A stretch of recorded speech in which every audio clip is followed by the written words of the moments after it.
ഇന്ന് ബഹുമാന്യനായ മുഖ്യമന്ത്രി കേരളത്തിലെ ജനങ്ങളോട് പറഞ്ഞതെന്താണ്? ഇത് ബഹുമാന്യനായ മുസ്തഫ അദ്ദേഹം സൂചിപ്പിച്ചതുപോലെ ആദ്യത്തെ വാചകം തന്നെ ഇത് ഭാഗികമായി ശരിയാണ്.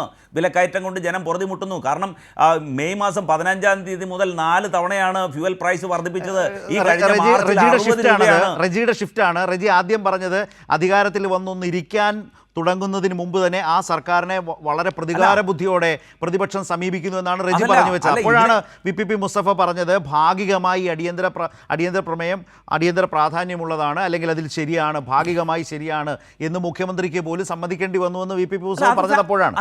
അത് കഴിഞ്ഞു.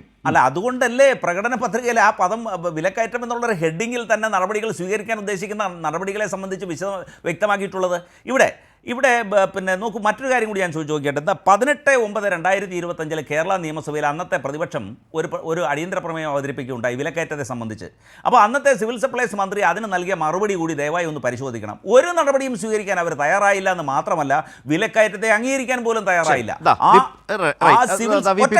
ഒരു കാര്യം കൂടി, ആ സിവിൽ സപ്ലൈസ് കോർപ്പറേഷൻ ഇന്ന് സംസ്ഥാനത്തിന് ഉണ്ടാക്കിയിരിക്കുന്ന ബാധ്യത എന്ന് പറയുന്നത് 2893 കോടി രൂപയാണ്. ഇത് കൊടുത്തു തീർക്കണ്ടേ? ഉമ്മൻചാണ്ടി സർക്കാർ അധികാരത്തിൽ നിന്ന് പോകുമ്പോൾ സിവിൽ സപ്ലൈസിന്റെ ബാധ്യത പിന്നാലെ വന്ന സർക്കാരിന് എത്രയായിരുന്നു റജി? നോക്കൂ, നിലവിലെ ബാധ്യത, അതായത് ബാധ്യതകൾ എന്ന് പറയുന്നത് സർക്കാരുകളുടെ തുടർച്ചയാണ്. 16-ലെ LDF സർക്കാർ ഏറ്റുവാങ്ങി അവരുടെ ചുമലിൽ വെച്ച, ഉമ്മൻചാണ്ടി സർക്കാർ സമ്മാനിച്ച അല്ലെങ്കിൽ ബാക്കി വെച്ച സിവിൽ സപ്ലൈസ് കടം എത്രയായിരുന്നു, ബാധ്യത എത്രയായിരുന്നു?